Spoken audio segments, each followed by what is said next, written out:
Bom, pessoal, hoje nós vamos ter a continuação da apresentação do Carlo Bavagnoli sobre Napoleão Bonaparte. Carlos, está com a palavra, Carlos. Beleza, boa noite a todos. Então, nós vamos continuar a apresentação que parou, né? Começando pelos melhores e piores momentos do Napoleão. A ideia era apresentar a vida militar e estadista, que a gente está acompanhando, e aí passar para alguma coisa tipo os contemporâneos, quem foram, como é que eles se relacionavam com ele, algumas curiosidades a respeito do Napoleão, opiniões de outros e o legado que ele nos deixou. Bom, Napoleão nasceu na Córcega, muito pouquíssimo depois que ela tinha sido passada para a França. Ele nasceu em 1769, os primeiros 9 anos ele passou na Córcega. E aí ele foi para a França, né? E aí estão apresentados os 3 locais onde ele mais ficou, que seriam a Córcega, uma ilha que vocês veem no quadro, num quadro menor e num quadro maior, bem próximo da Toscana e não muito longe da Córcega, durante um primeiro exílio, né? E o último e definitivo exílio, numa ilha de Santa Helena, que fica no meio do Atlântico, ou, se vocês quiserem, no meio do nada, né? A 2.500 quilômetros de Angola e a 3.500 quilômetros do Brasil. Fora isso, onde é que ele estava? Ele estava na França, ou ele estava brigando pela Europa e chegando até o Oriente Próximo. Próximo, Wagner, por favor.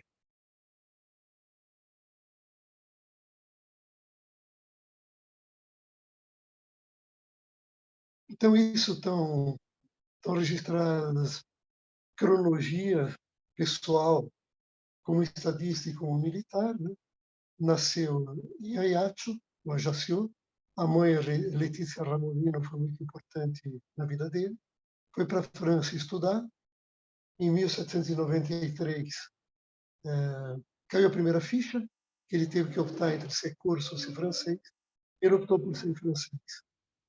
Só que, com esse nome italiano, não dava muito certo. Então, 3 anos depois, ele optou pelo nome francês, Napoleão Bonaparte. Nesse meio tempo, o que ele fez? Bom, primeiro, ele participou do cerco de Toulon, que foi a primeira experiência de guerra dele, onde ele, comandando a artilharia, conseguiu expulsar os ingleses. E em 1795, ele participou de um golpe chamado 13 Ventemiário, onde ele defendeu os interesses da Convenção da Revolução Francesa e metralhou o povo, sendo que até poucos momentos antes da decisão, ele não sabia que partido ele ia tomar. Em 1796, ele tem um casamento civil com Josefina Bonaparte. Ele passou problemas, né? Chegou a ser preso durante algum tempo em 1794. Aí lembraram dele para dispersar a população em 1795 no 13 Vendemiário. Em 1796-97, ele realiza com grande sucesso a primeira campanha da Itália. E aí ele colhe os louros durante algum tempo, mas ele percebe que ele quer mais. Então ele inventa uma campanha do Egito, né, onde que leva 1 ano e pouco, e ele participa de algumas batalhas terrestres que ele ganha. Ele não participa de uma batalha naval em Abukir, mas onde a frota francesa é totalmente derrotada pelos ingleses. Nesse momento, está bem claro que o grande inimigo dele, e que vai ser da França durante toda a história dele, vai ser a Inglaterra. Apesar disso, o que ele faz? Ele tem guerras ao longo de toda a Europa. E essas guerras já vinham desde a Revolução Francesa, porque o pessoal dos grandes impérios, que a gente vai ver já quais são, não gostava muito das ideias revolucionárias. Então, essas batalhas tinham que ser combatidas, no começo dentro da própria França e a seguir se espalhando nos países vizinhos. E com isso daqui ele participa de diversas coalizões, que seriam congregação, né, de diversos países. A Inglaterra está sempre por trás, em geral, dando suporte financeiro. e ele ganha batalhas maravilhosas, tendo uma auréola de invencível, né? Então tem, por exemplo, a terceira coalizão em 1805, a quarta em 1807, a quinta, e os rivais são sempre ou Áustria, ou Prússia, ou Rússia, ou todos eles, ou alguns deles, financiados pela Inglaterra. Do ponto de vista de estadista, ele, em 1799, executou um golpe chamado Golpe do 18 Brumário. Esse golpe significa o fim de um diretório corrupto que governava a França e o fim também da Revolução para fins históricos. Em 1800, de 1800 a 1804, ele é cônsul, no começo dividindo o poder com mais dois, no fim, sendo o primeiro cônsul vitalício, né? E é nesse meio tempo é a fase mais gloriosa dele como estadista, onde ele faz grandes reformas, entre elas a concordata com o Papa, um acordo para restabelecer a religião católica da França, mas sem dispensar as outras. Ele faz o Código Civil, que é a obra-prima dele, né? E ele faz a Legião de Honra, ele cria a Legião de Honra para premiar os soldados que mais se distinguiram na defesa da França. E em 1804, ele faz um casamento religioso às pressas, nas vésperas de ser coroado imperador. Então, a República deixa de existir, ela é substituída por um império, onde ele é imperador, e ele governa um esquema fortíssimo de segurança, um esquema fortíssimo de informações, e ele vai em frente. Até que, em 1806, depois de ganhar contra a terceira coalizão, ele decreta um bloqueio continental para prejudicar a Inglaterra. Por que isso? Porque, mais uma vez, em 1805, ele não, a frota francesa tinha sido destruída pela frota inglesa em Trafalgar. Então, esse bloqueio continental, a ideia é proibir o comércio de todos os países da Europa com a Inglaterra. E vai ter uma aderência formal e não muito prática, porque, como a Inglaterra é rainha dos mares, é muito fácil sair desse tipo de controle. A França, pelos mares, valia muito pouco. Nós vamos ver. Em 1808, ele resolve invadir Portugal, que estava fiel até o último soldado para a Inglaterra. E para invadir Portugal, ele precisa passar por isso. E aí acontece a primeira grande furada da vida dele, que se chama a Úlcera Espanhola, ou a guerra, né, na Espanha barra Portugal, que leva 6 anos e que os franceses, que no começo conseguem chegar até Lisboa e forçar a vinda do Dom João VI para o Brasil, durante esses 6 anos eles vão recuando paulatinamente e sofrendo as consequências de um negócio não feito. Sempre lembrando que Napoleão não participa de primeira pessoa, quase sempre, dessa aventura na Espanha para Portugal. Ele só entra uma vez em jogo quando não tem outro jeito. Mas como ele tem interesse em outros lugares, ele tem que voltar. Em 1809, ele se separa de Josefina, por causa da esterilidade, e aí ele faz um casamento de conveniência com Maria Luísa da Áustria, e assim ele tem a fidelidade da Áustria. Em 1811 nasce o seu herdeiro, Napoleão II. Finalmente, em 1802, ele faz a segunda campanha desastrosa, essa pessoalmente é a campanha da Rússia. E nessa campanha da Rússia tem 2 batalhas muito importantes, Borodino, onde ele vence, mas não leva, e Berezina, onde ele perde praticamente. Até hoje, na França, Berezina é um sinônimo de derrota até mais cachapante que Waterloo. Ok, eu acho que com isso daqui nós cobrimos o que foi de importante na aula passada. A gente dá uma olhadinha no mapa da Europa, em 1792 e 1811. Então a gente vê tranquilamente a Itália pulverizada, a França mais ou menos com o formato atual, a Áustria toda poderosa, porque, como bem falou o Roberto, né, o imperador da Áustria também é rei da Hungria, do lado, e também tem o controle do Sacro Romano Império na Alemanha. Então, o que vocês veem aí de amarelo mais claro e Não está o Sacro aparecendo o Romano mapa, Império. hein? Oi? Agora apareceu. Não estava aparecendo o mapa. Desculpa, gente, eu não pedi para atualizar, perdão. Então, vamos lá. Nós vemos a Itália pulverizada, a França mais ou menos com o formato atual, a Áustria com a Hungria e o Sacro Romano Império tudo junto, né?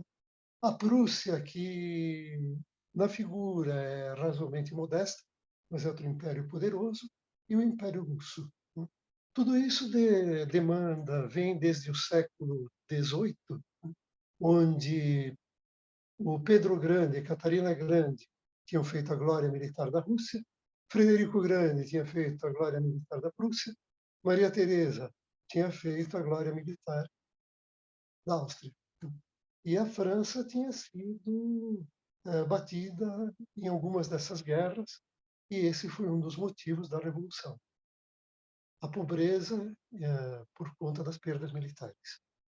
Existe fora do alcance, né, a Grã-Bretanha, toda poderosa nos mares, que também é outra das grandes forças que vai combater a França durante o período napoleônico.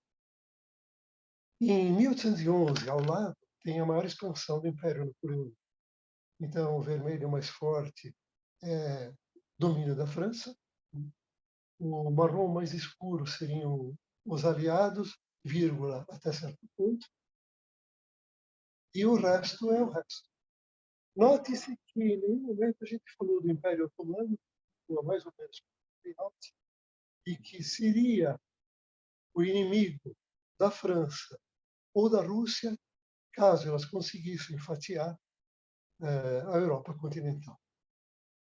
Próximo, Wagner, por favor.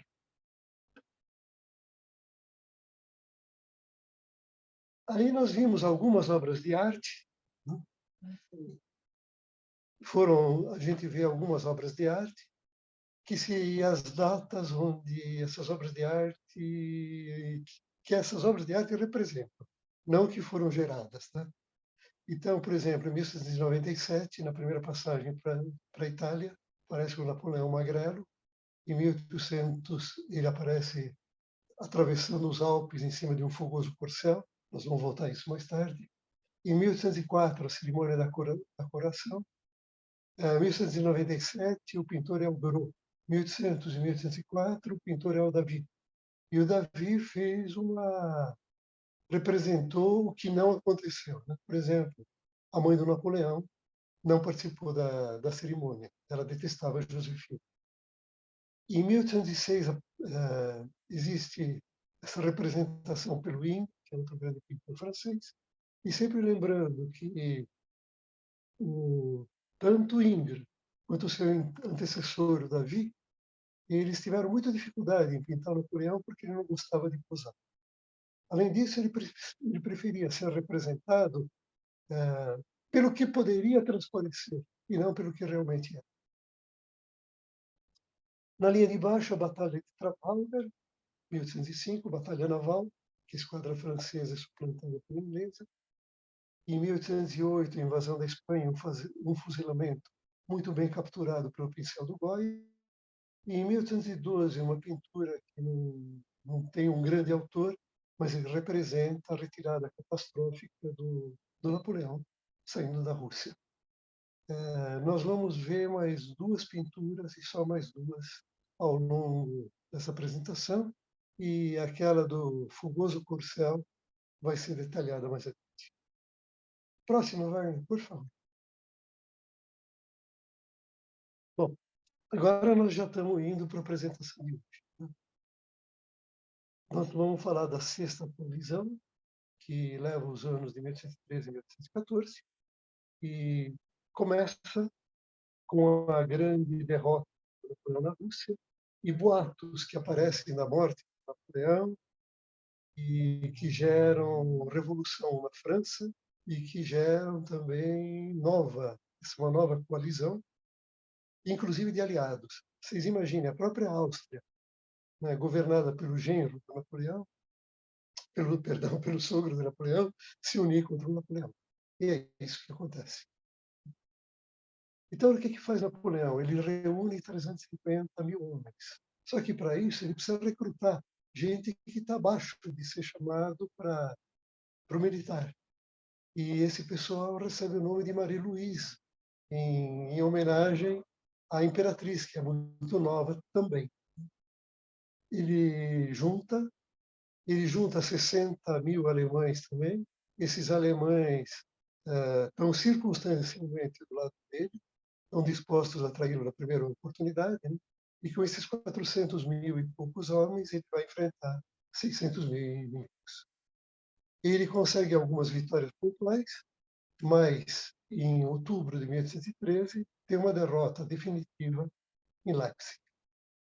Essa Essa derrota é coroada pelo lado aliado com uma explosão de uma ponte sobre o rio e muita gente boa morre tentando cruzar esse rio. Então foi realmente uma desgraça. Né? Do lado direito alto, vocês veem a carga dos cossacos em Leipzig. Né? Aí Napoleão, vamos dizer, pela primeira vez, descontando o Toulon, ele recebe no próprio território os aliados. Os aliados vêm de três frentes. Eles vêm dos Países Baixos, que é Holanda e Bélgica. Né? Eles vêm pelo Reno, pessoal alemão. Eles vêm pelos Alpes, os austríacos. E, novamente, ele junta 200 mil pessoas, contando de novo com novos recrutas, mais Marie-Louise. E desses 200 mil, 100 mil são para prevenir a invasão que vem por baixo, pela Espanha. 20 mil para conter a avançada inimiga nos Alpes e 80 mil para enfrentar um total de 400 mil inimigos.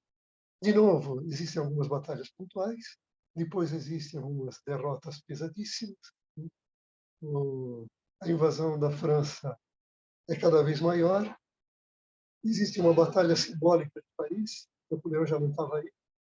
As chaves da cidade são entregues aos aliados. Napoleão quer prosseguir a guerra, mas seus velhos marechais falam: Napoleão, não vale a pena. Ele é primeiro deposto pelo Senado, depois ele abdica em favor do filho, deixando a regência para Maria Luísa. E, bom, ele vai ser deportado para a Ilha de Elba. A monarquia é restaurada com Luís XVIII. Luís XVIII é o irmão mais velho de Luís XVI, mais novo, perdão, de Luís XVI. O Luís XVII, que seria o filho de Luís XVI, morreu por conta de maus tratos durante a Revolução Francesa. Nesse meio tempo que o Napoleão está isolado, os aliados tramam ir no Congresso de Viena, vamos fazer de conta que Napoleão não existiu. Ou seja, a Europa volta às fronteiras de 1793. Próximo, Wagner, por favor.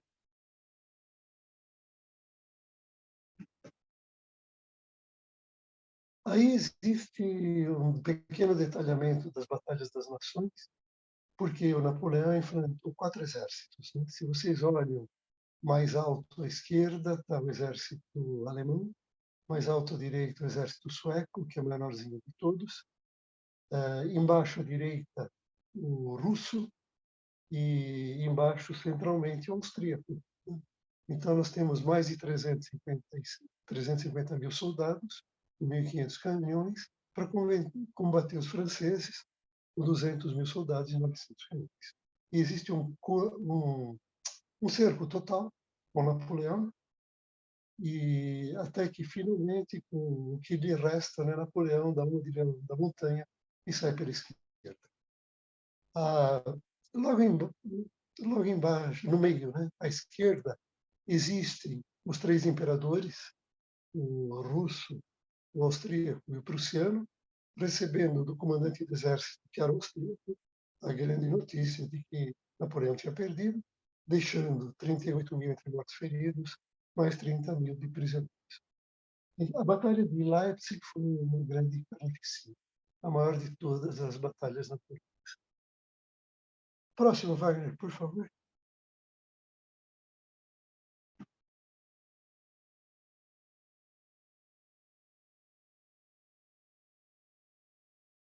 Bem, em, em abril de 2014, de 1814, depois de abdicar, Napoleão, sem esposa e filho, embarca exilado para Ilha de Elba.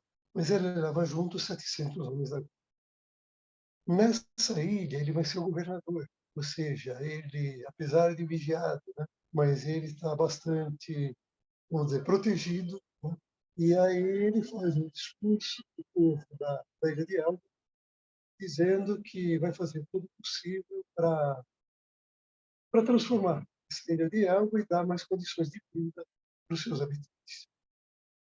Nessa Ilha de Elba, ele recebe visitas. A irmã Paulina, que não está muito longe, ela está perto de Nápoles, vamos dizer. A ex-amante Valesca, nós vamos falar mais tarde, e vai receber a querida visita da mãe. Agora, a mulher e o filho, nem pensar. A mulher e o filho já estavam na Áustria, que era o país de origem da mãe, protegidos pelo imperador Francisco II. Bom, na ilha de Elba, ele tenta desenvolver um progresso, né? Então, ele faz um plano de rede viária, fortificação, irrigação, cuida da saúde, faz acordos comerciais, dá maior força no cultivo, replantio de árvores, extração de mármore, o que dava para fazer na ilha. Até que a espionagem, ele tem espionagem a favor, existe espionagem contra, né? Comunica que existe um complô para o seu assassinato, e ele resolve fugir de Elba bem escoltado, e ele faz isso em fevereiro, chegando na França em 1º de março. Bom, ele chega na França e aí ele começa a subir na direção de Paris, por um caminho que até hoje se chama de Route Napoleão. E é muito legal, porque à medida que ele vai subindo pela Route Napoleão e indo na direção de Paris, né, por Digne, Gap, Grenoble, Lyon, etc. e tal, ele vai recebendo contínuas adesões e não existe nenhum derramamento de sangue. E até o Marechal da França, Luís XVIII, que foi no seu encalço, ele deserta e ele adere às tropas de Napoleão com um grande apoio. Esse cara tinha prometido trazer o Napoleão vivo ou morto. Ou seja, ele vai subindo, subindo, subindo, chega em Paris, faz uma reentrada triunfal no em 20 de março, o rei já tinha fugido, e Napoleão faz uma lista de 13 traidores. E o que aparece agora em Paris, ele é um Napoleãozinho paz e amor. Então, ele abole a censura, ele faz uma proposta de tratado de paz para os aliados, dizendo: olha, me deixa quieto, que eu não vou incomodar ninguém. Mas o pessoal quer incomodar. Ele faz um ato adicional à Constituição, nesses poucos 100 dias que ele fica na França. Enfim, é um Napoleão muito mais democrático. E até que em 12 de 6, ele tem, perdão, isso, em 12 de 6 de 1814, ele consegue montar um exército de 115 mil pessoas para combater a 7ª coalizão, muito mais numerosa para variar. Ele tem duas vitórias importantes, uma contra os ingleses, outra contra os prussianos, e poucos dias depois ele tem a batalha decisiva que foi definida pelos aliados como Batalha pela Liberdade da Europa, em Waterloo. Derrotado, ele tem uma segunda abdicação em favor do filho, oferece-me em sacrifício ao ódio dos inimigos da França e, enfim, ele se oferece como prisioneiro para a Inglaterra, que vai remetê-lo para aquela ilha de Santarém. Do lado direito tem uma placa em Grenoble, que foi um dos lugares que a rota Napoleão atravessou, né, que diz: antes de Grenoble eu era um aventureiro, em Grenoble eu me tornei príncipe. O emblema do Napoleão, que voltou da ilha de Elba e pouco depois voltou a ser imperador dos franceses, por 100 dias. O interessante de Grenoble é que as chaves da cidade não lhe foram entregues pelo prefeito. Aí os habitantes da cidade derrubaram a porta de entrada e foram levá-la para onde ele estava hospedado. Em resumo, um triunfo, né, na volta dele. E uma derrota fragorosa. Próximo, Wagner, por favor.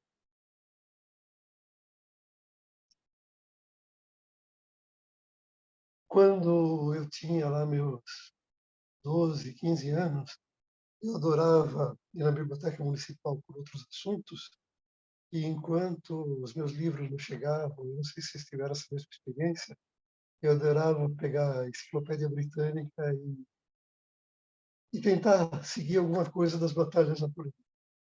E, para minha surpresa, tudo aquilo que eu encontrei nas batalhas napoleônicas, na Enciclopédia Britânica, hoje pode ser encontrado no Wikipedia. Bom, à esquerda, né? À esquerda a gente vê duas batalhas simultâneas. Os franceses estão em azul, combatendo contra os ingleses em Quatre Bras.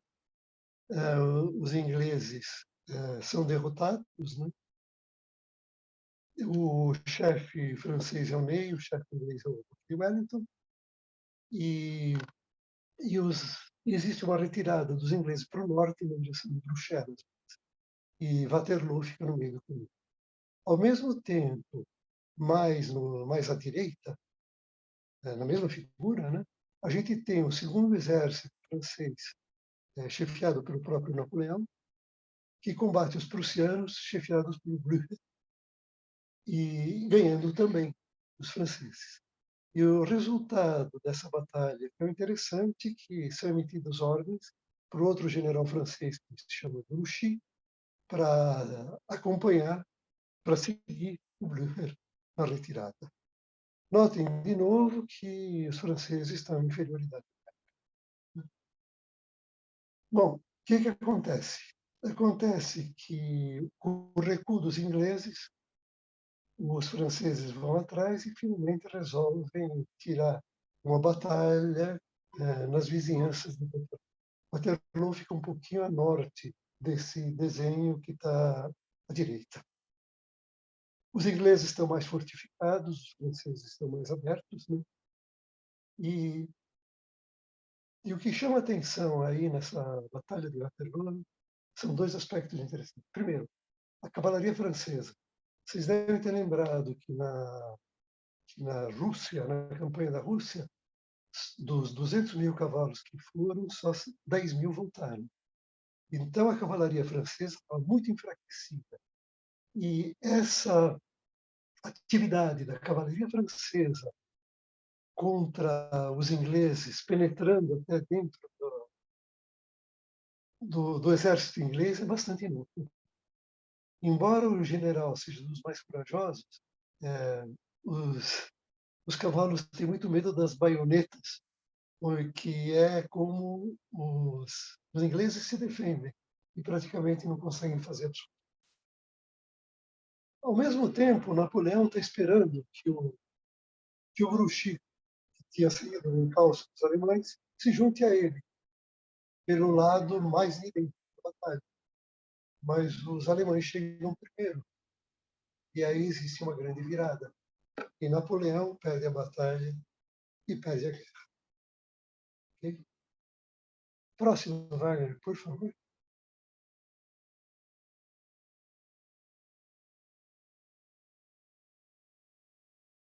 E agora nós vamos passar pelo último capítulo da vida de Napoleão. Napoleão é exilado em Santa Helena. O exílio foi decretado pelos ingleses, aos quais ele tinha se entregue prisioneiro, então fala-se de uma certa traição. A ilha de Santa Helena é uma porcaria. A ilha de Santa Helena é uma porcaria. Tem duas cidades importantes, ou quase, né? E ele fica em Longwood House, onde ele tem uma casa relativamente pequena, uma sala de visitas, uma sala de estar, uma sala de jantar, escritório, 2 quartos, e começa a sofrer de insônia. O séquito dele também diminui uma barbaridade, né? Ele tinha levado 700 homens para Santa Helena, para a Ilha de Elba. Em Santa Helena não chega a mais de 10. ele tenta reagir do jeito que pode, ele tem aulas de inglês para começar a entender da língua, que ele sempre desprezou, e depois de umas 20 aulas, ele, inteligente do jeito que ele começa a estar apto a ler os jornais ingleses. Veja que ponto chegamos. Só que em 1817 a saúde começa a piorar, disenteria, dores reumáticas. O máximo que ele consegue fazer é se pegar à jardinagem, começa a ditar as próprias memórias para algumas pessoas que acompanharam. A saúde piora de vez em 1820, com vômitos, dor abdominal, febre, tosse, pernas geladas, até que morre em 5 de maio de 1821. No testamento, ele quer que as cinzas fiquem depositadas às margens do Sena, no meio dos franceses, a quem eu amava tanto. Existem algumas últimas palavras, ele se lembra de alguns dos generais que podiam ter estado com ele em Waterloo, mas não estiveram. Fala, meu filho, chefe do exército. Tem algumas versões que falam que ele lembra também da Josefina. Esse doutor Antomarchi, ele foi o médico que acompanhou o processo final do Napoleão. Ele foi conseguido pela mãe do Napoleão e, teoricamente, ele deveria cuidar bem do Napoleão, mas existem vários rumores de que houve uma eutanásia. Quer dizer, o Napoleão foi sacrificado, né, provavelmente, e a própria autópsia que o Dr. Antomarchi fez é bastante inconsistente. Então, sabe-se lá se a saúde de Napoleão caiu muito em função do maltratamento, sabe-se lá se ele morreu por excesso de veneno ou simplesmente pelo câncer que tinha. Enfim, vamos em frente. Ele foi enterrado com o uniforme da Guarda Imperial, sem epitáfio, no Vale Gerânio, onde gostava de meditar. Esse Vale Gerânio fica naturalmente na ilha de Santa Helena. A notícia da morte de Napoleão leva mais de 2 meses para chegar na Europa, onde ele é recebido com grande júbilo pelos aliados e recebido com toda tristeza pela ala romântica que se formou na Europa no tempo do Napoleão. Em 1823, o livro Memorial de Santa Helena e Napoleão, onde Napoleão colocou as memórias, aparece da autoria de um tal de Lacaze. Em 1836, o Arco do Triunfo tinha sido iniciado em 1806 para representar as vitórias das tropas napoleônicas, finalmente a completar. E só em 1840 existe a liberação do corpo que estava na ilha de Santa Helena, e ele é levado para a França com todo cuidado, com cerimônias maravilhosas, e descansa no domo do Hotel des Invalides, onde ele está até hoje. Ele chega tremendamente bem conservado e com uma grande agitação popular, agitação positiva. Sempre lembrando que na ilha de Santa Helena, além de tudo, Napoleão não se entendia com o guardião inglês, que era um cara extremamente desagradável. Nós falamos dos românticos, né, entre eles o Victor Hugo, que em 1840, a hora que o corpo de Napoleão é restituído à França, né, ele lança um poema onde fala: "Oh, brilha na história da tocha imperial do triunfo fúnebre, que o povo, para sempre, te guarde na memória, dia bonito como a glória, dia frio como o túmulo." À direita está representado como está o túmulo de Napoleão, no Domo dos Inválidos, e acima as obras principais de Napoleão, que existem no Arco do Triunfo e que existem também no memorial que foi construído em Ajaccio para lembrar as conquistas civis e militares de Napoleão. A gente vê o Código Civil, a principal, a Universidade Francesa, estatal, o Banco da França, a Legião de Honra, que é uma cerimônia maravilhosa, todos querem receber, todos os soldados querem receber a Legião de Honra, o Tribunal de Contas, a concordata feita com o Papa para o estabelecimento da religião católica na França, o Conselho de Estado, e etc, etc. Próximo, Wagner, por favor. Bom, nesse momento, Napoleão já morreu e a gente vai falar um pouco das pessoas que contracenaram com ele. Primeiro, os irmãos. O primeiro é o José, o irmão mais velho, né, que foi rei de Nápoles de 1806 a 1808 e rei da Espanha durante a Guerra Napoleônica. Né. Parece que ele era meio chegado a um goró, né, e o apelido dele, maldoso, era Pepe Botelho. O segundo é o irmão mais inteligente, o mais esperto, o Luciano. O Luciano, ele deixou de participar da vida política por conta do ciúme do próprio Napoleão. Ele viu que o Luciano era uma das poucas pessoas capazes de eclipsá-lo. Então ele afastou o Luciano de perto. Ele tinha sido presidente do Conselho em 1998, 99, foi importantíssimo no segundo golpe de Estado, e ele se recolheu a atividades que eram mais congênitas. Por exemplo, ele participava ativamente nos saraus da Madame Recamier, que é aquela que a gente vê, né, ditadinha no sofá do mesmo nome.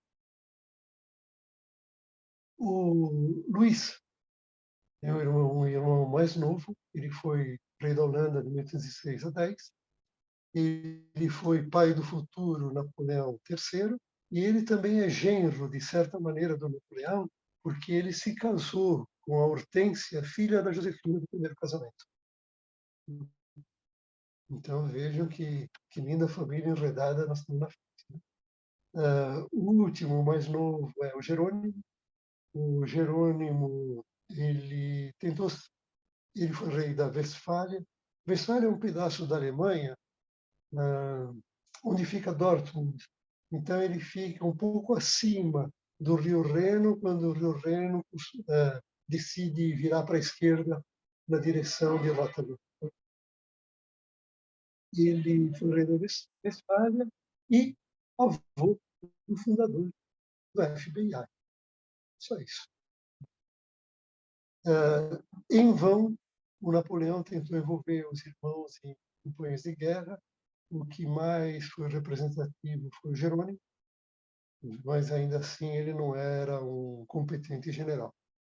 Mais competente que o general, que os irmãos, era na guerra, né? O filho da Josefina, o príncipe Eugênio, que participou de diversas batalhas junto com o Napoleão.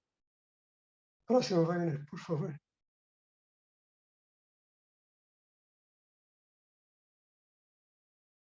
Aqui estão as três irmãs do Napoleão, a Catarina, a Elisa e a Paulina. As três se casaram com nobres italianos e ganharam seus pedaços de terra lá na Itália. A Carolina está retratada aí pela Elisabeth Vigier Lebrun, que é uma grande retratista. Essa Elisabeth Lebrun, ela era retratista da Maria Antonieta. Então ela não gostava muito e não era muito querida pela família napoleônica, ainda assim ela pintou essa imagem da Carolina. A Carolina, ela se casou com um general napoleônico e ficou rainha de Nápoles durante algum tempo.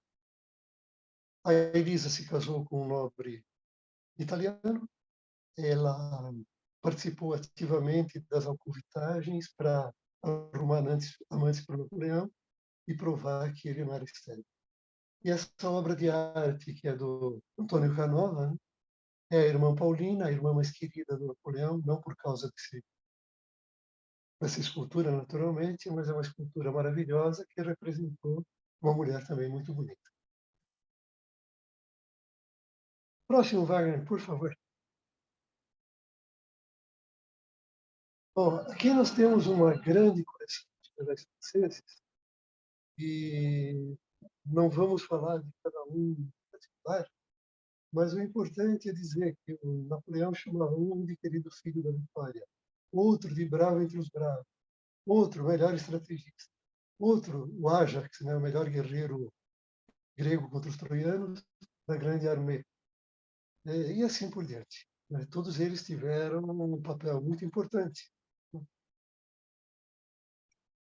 O que mais vai interessar para nós no começo são aqueles 4 que aparecem nos campos menores.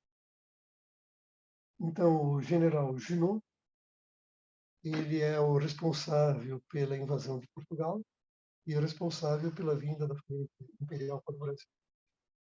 O Napoleão tinha no seu exército generais de outros países. Né? O mais importante deles é o Poniatowski. O Poniatowski, ele é polonês, ele lutou bravamente do lado do Napoleão e se afogou naquela batalha que a ponte foi explodida. Esse cara daí está enterrado junto com os reis da Polônia naquele castelo barra catedral de Krakow. Aquele um pouco mais narigudo, do alto à direita, é o general Bernadotte. O general Bernadotte, ele é um cara que tem um estilo muito próprio. Não adianta dar ordem para ele. Ele faz mais ou menos o que ele entende. De vez em quando dá certo, de vez em quando dá muito errado. Então ele levou algumas puxadas de orelha do Napoleão. Num determinado momento da vida ele foi para a Suécia. Na Suécia, por falta de um herdeiro real, ele foi nomeado príncipe herdeiro. E ele não hesitou de lutar contra o Napoleão naquelas 2 últimas guerras, né, em Leipzig e em Waterloo. No canto direito existe o Grouchy, que é o bode expiatório da derrota de Napoleão em Waterloo. Eu já falei que existem várias explicações e a participação dele é simplesmente mais uma. Né? Mas realmente é uma besteira, né? Em vez de segui-lo, em vez de seguir o exército inimigo, ele podia evitar que o exército inimigo se reconectasse aos inimigos. Outra coisa impressionante que existe nesse quadro são as datas de nascimento dos generais napoleônicos, que são todas próximas, ou razoavelmente próximas das do Napoleão. Então, isso mostra o seguinte, que na hora que o Napoleão já estava nos finalmente, combatendo em Leipzig e em Waterloo, esse pessoal também já estava bem cansadinho. Né? E, além disso, existia uma grande ciumeira entre os sobreviventes. Então, era muito difícil um cara que momentaneamente estava sob as ordens de outro marechal de campo cumprir cegamente e fielmente as ordens. E isso também contribuiu para a desorganização do exército, quando Napoleão já não estava como marechal de campo. Outra coisa interessante é dar uma espiada nas datas de morte antes e até 1815. Por exemplo, o general Dezé, que seria o mais próximo dos 4 quadros menores, ele morreu em 1800 em Marengo, onde ele foi o grande artífice da vitória. O general Lannes morreu em 1809, seria o terceiro na fila de cima, combatendo. O general Murat, ele que chegou a ser cunhado do Napoleão por conta do casamento com Carolina, ele não morreu combatendo, mas ele morreu deposto por revolucionários num lugar, no Reino de Nápoles, onde está fazendo um governo bastante razoável. As mais interessantes mortes são do general Ney. O Ney, ele morreu julgado por traição depois da segunda volta, depois da volta do Luís XVIII, depois de Waterloo. E ele foi julgado pelos próprios colegas. Então, os próprios colegas já tinham abandonado Napoleão, enquanto Ney tinha se unido a ele com muito gosto. E o general Berthier, que é o que parece próximo ao Ney na foto, ele não foi um general de campo, mas foi um general de organização. Então, tudo aquilo que existe de legal no exército francês pode-se dizer que foi obra do general Berthier. E a morte dele foi um pouquinho antes da Batalha de Waterloo e foi em condições muito estranhas. Está muito descartada até hoje a hipótese do suicídio e ele morreu se atirando atirado de uma janela. Então, acho que temos um quadro geral dos generais e ainda estamos em dívida com alguns que não foram representados. Próximo, Wagner, por favor. Aí os importantes generais adversários. Primeiro, o almirante Nelson da Inglaterra, chefiou a marinha inglesa nas batalhas de Aboukir e de Trafalgar e ganhou em todas elas e morreu em Trafalgar. Eu tenho um colega que é mais francófilo ainda do que eu e ele passou alguns dados que eu acho interessantes. A Marinha Francesa era financiada só por isso. A Marinha Inglesa, a Royal Navy, era uma parceria público-privada, diríamos hoje. Era financiada tanto pelo governo, pelo Estado, como por particulares. E era muito interessante porque esse povo lucrava com a captura de navios e cargas francesas e de aliados da França. Consta também que a Royal Navy ela apreciava muito a marinha francesa porque a engenharia naval francesa era muito boa. E a Royal Navy, se apoderando dos navios franceses, usava esses navios nas próximas campanhas. E é mais um detalhe que esse meu colega apresentou, é que, ao contrário da França, os portos naturais da Inglaterra são muito bons. Em geral, os portos franceses são bons para entrar, mas são muito difíceis para sair. Então, é muito normal você sair de um porto francês e encontrar um navio inglês te esperando na esquina, com grande inferioridade dos franceses. Mais três generais importantes, o Kutuzov.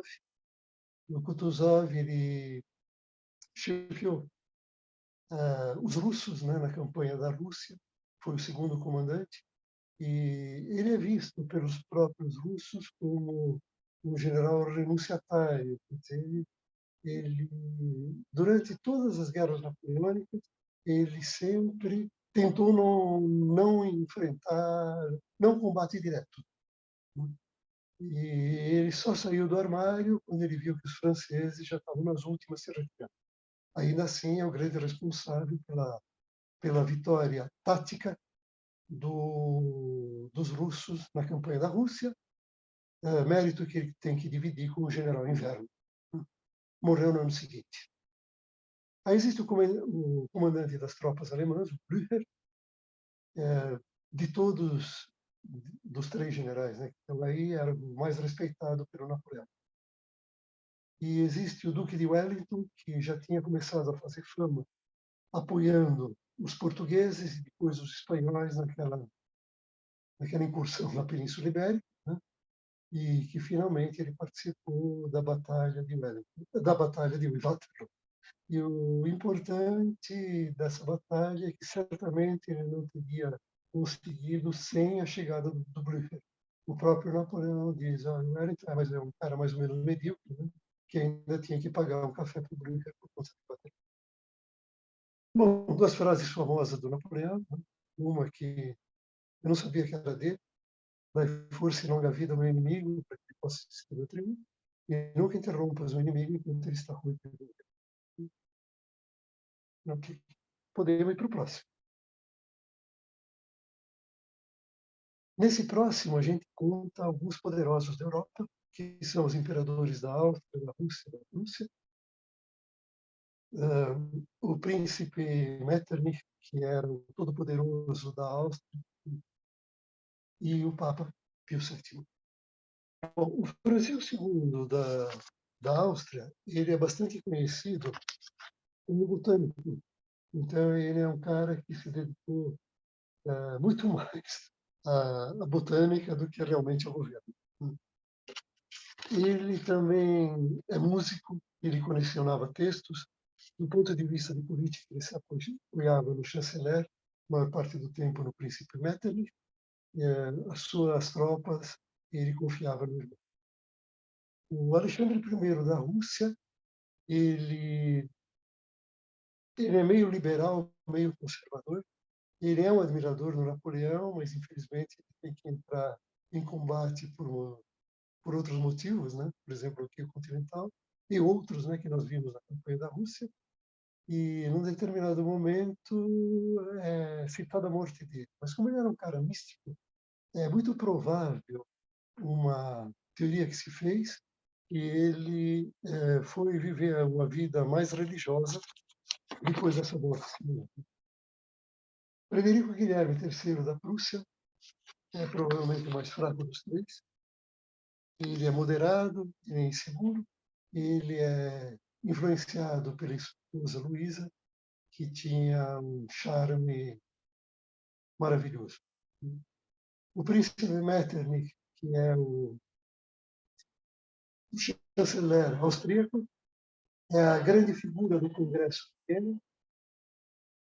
Ele continuará, mesmo depois de Napoleão, levando adiante o governo e provavelmente deixando um atraso irreparável, porque ele era um cara que, embora inteligente, ele era extremamente fiel a muitos princípios ortodoxos.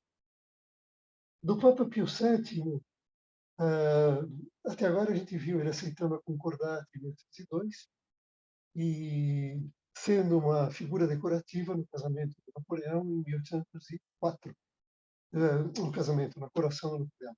Mas ele mostrou as unhas dias antes, dizendo: olha, eu não vou casar, não vou empossar uma imperatriz que não tem um casamento religioso. Ele é uma pessoa extremamente boa, tem um carisma pessoal enorme, um cara de grande amor à cultura, e ele ficou prisioneiro do Napoleão durante 4 anos a mais, durante 4 anos ou mais, né, em cidades da Itália e da França, até que ele foi devolvido pelas tropas napoleônicas para a Itália, antes que ele fosse libertado pelos aliados. E existe, por exemplo, numa igreja da Itália, na frente desse altar, o Papa Pio VII, prisioneiro de Napoleão Bonaparte, escutou a Santa Missa, não oficiou, no dia de 1809. Próximo, Wagner, por favor.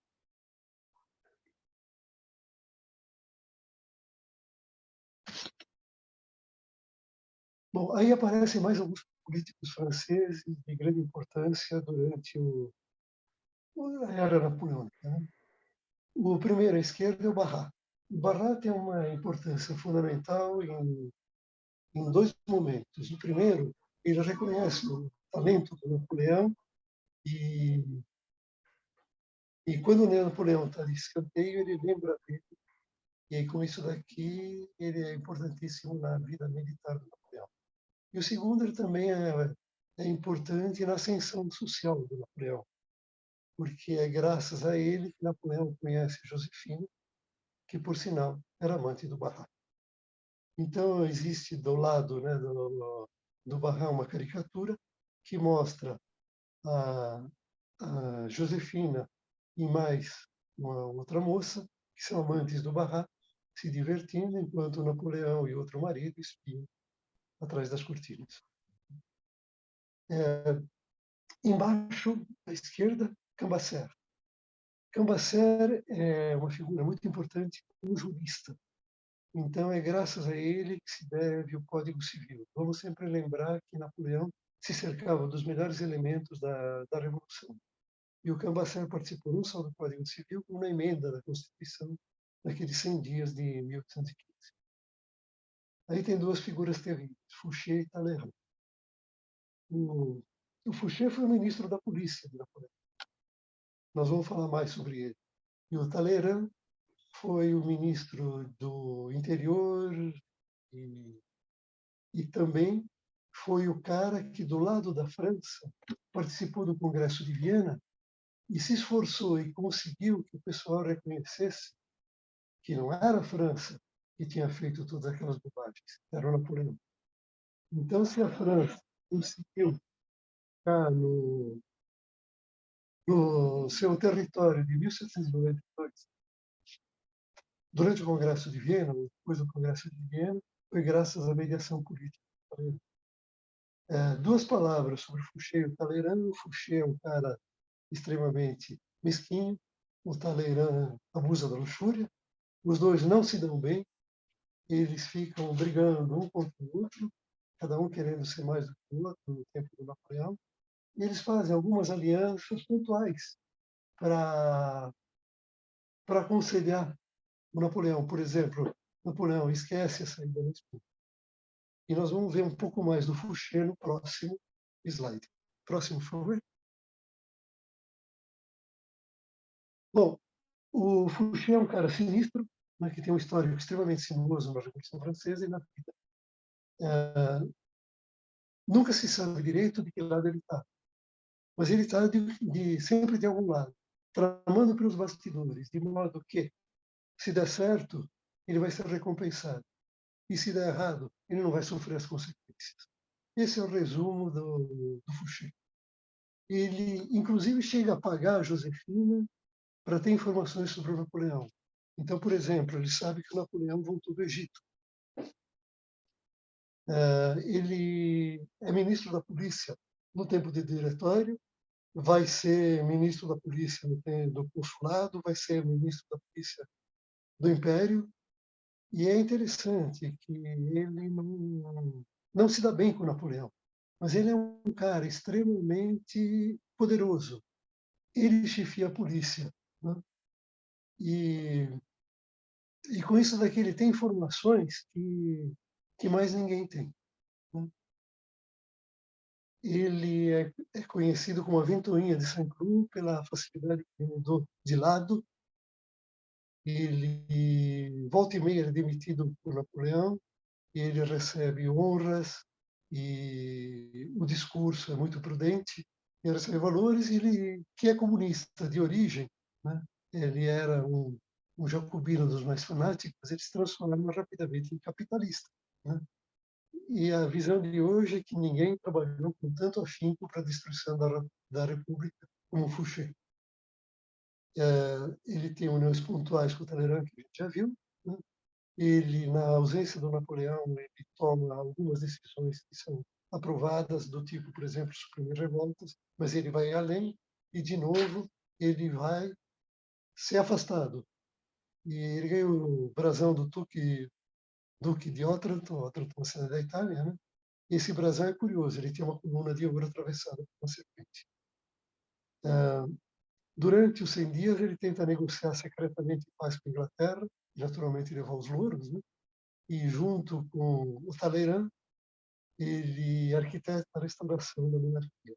Nessa hora, o Talleyrand manca e aparece uma caricatura, né? Onde aparecem os dois, o vício, que seria o Talleyrand, apoiado ao crime, que seria o Fouché. E com isso daqui, ele se torna o segundo mais rico da França, apenas depois do rei, e vivendo mesquinhamente toda a sua fortuna, sendo, no fim da vida, ridicularizado por conta de uma esposa jovem que só o traía e da perda de todos os poderes. Bom, o Fouché nos remete a todo o histórico de espionagem, e é interessante a gente ver algumas coisas dessa espionagem. Por exemplo, a guerra contra a Áustria, em 1796. O Napoleão tinha 5 espiões, e esses espiões, eles entravam dentro dos exércitos inimigos e traziam informações do tipo velocidade dos regimentos num terreno normal, num terreno pantanoso, num terreno montanhoso, as qualidades de defeito do armamento ligeiro, onde é que os cavalos ficavam e se a proteção era grande e se dava para entrar lá, qual era o moral de cada regimento inimigo e qual era a formação do Estado-Maior. Quer dizer, quem era quem no Estado-Maior, quem mandava, quem obedecia, quem tinha ambição e assim por diante.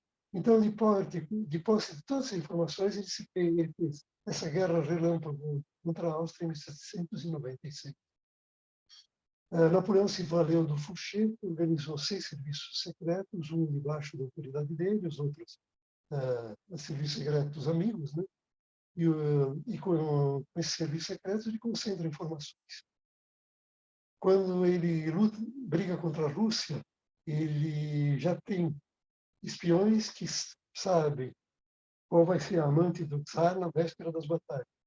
E não só do czar, como dos outros imperadores, ele também sabe as amantes, e ele infesta as cortes inimigas com madames francesas que vão virar informantes. O interessante é que o Napoleão também é espionado.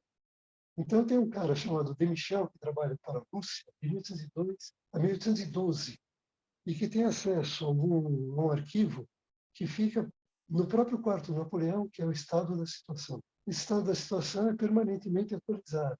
E esse cara vai reportando para os russos, e, para a sorte do Napoleão, eles não levam muito esse de Michel a sério.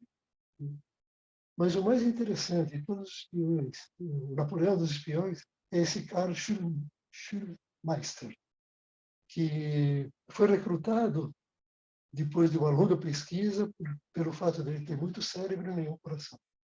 E ele conseguiu ser introduzido na Áustria, unificou chefe do serviço de informações da Áustria e passando informações para o próprio Napoleão, que se beneficiou muito dessas informações em algumas batalhas.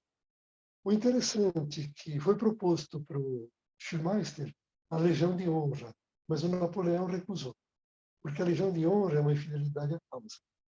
Pelo contrário, Napoleão premiou o Schulmeister com pagamento de ouro, que era a recompensa por esse trabalho de espionagem. E, com tudo isso, ele ficou derrotado fielmente a Napoleão até o fim, e na aposentadoria ganhou uma tabacaria, que era uma forma que pessoas bastante chegadas recebiam recompensas. Próximo, Wagner. As mulheres de Napoleão. A primeira, Désirée Clary. Alguém já deve ter visto o filme, né? Désirée, o primeiro amor de Napoleão. A Désirée tinha uma irmã que se casou com José Bonaparte. E isso retardou os planos de casamento do Napoleão com a Désirée. A própria mãe das duas achava que já um Bonaparte era suficiente na família. A Désirée, mais tarde, se tornou esposa de quem?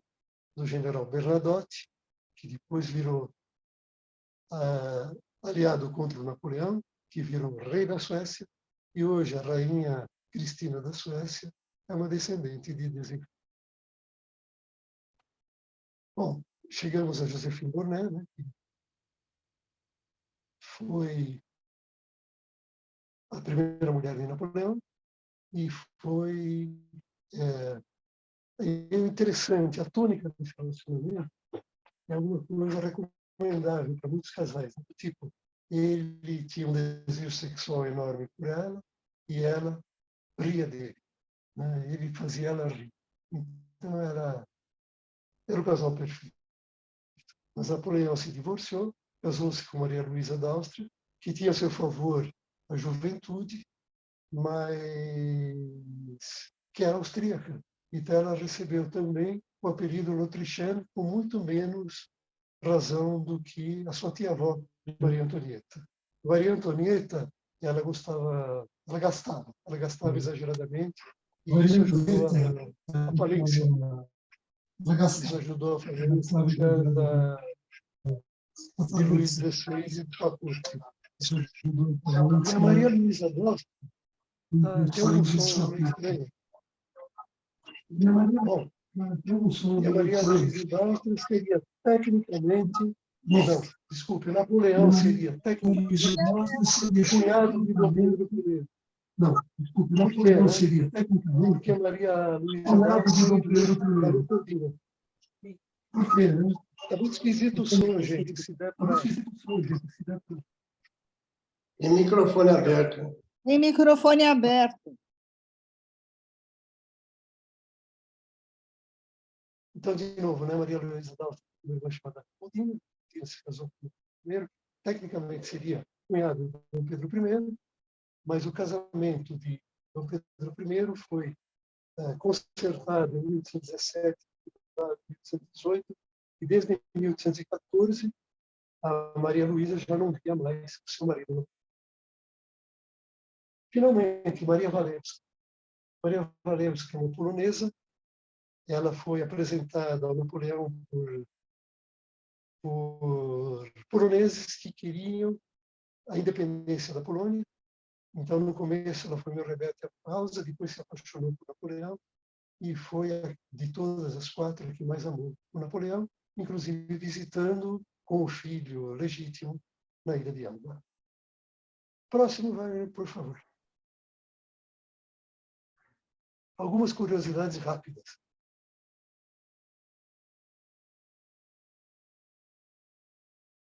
Não estou vendo o próximo. Estou vendo o próximo. Primeiro, qual a cor do cavalo branco de Napoleão? Esse cavalo branco realmente existiu. Esse cavalo branco chamava-se Marengo. O nome foi em homenagem à Batalha de Marengo. Ele participou de várias batalhas napoleônicas, inclusive Waterloo. Ele era o favorito do Napoleão e sobreviveu a Napoleão. Ele foi preso durante a batalha e foi para a Inglaterra, onde ele sobreviveu mais alguns anos, sempre leiloado, às vezes leiloado com grandes valores. Essa pintura do Davi é mais um delírio da imaginação do grande pintor, né? Porque realmente o Napoleão atravessou os Alpes, só que não foi montado, não foi tão fogoso assim, mas foi pacificamente em cima de uma mula. Enfim, vale a narrativa. A segunda curiosidade é, quando o Napoleão era pequena, é engraçado que quando eu estive nos Invalidos a primeira vez, cheguei a ver as luvas usadas pelo Napoleão. Diz que hoje essas luvas que Napoleão usou em Waterloo estão em Milão. Eu não sei se são as mesmas, não lembro mais. Tá? Eu não vi nenhum registro nos livros das luvas terem ficado nos Invalidos, mas eu juro que eu vi. Bom, a mão de Napoleão era realmente muito pequena. Quem não era muito pequeno era o Napoleão. Então o pessoal fala pequeno cabo, etc. Mas não, o Napoleão tem 1,68 m, 1,69 m de altura, o que na época não era nenhuma tragédia. Mais recentemente também apareceu uma especulação sobre o tamanho do pênis do Napoleão. E esse tamanho do pênis, que foi retirado em circunstâncias meio estranhas, né, e que hoje está nas mãos de um colecionador, parece que é 4,5 centímetros normal e 6,1 ereto. Bom, como os ingleses viam Napoleão? Napoleão era visto pelos ingleses da pior maneira possível, né? E apareceram na imprensa inglesa, em livrinhos, mais de 1.000 caricaturas, das quais pelo menos 150 são da mesma pessoa.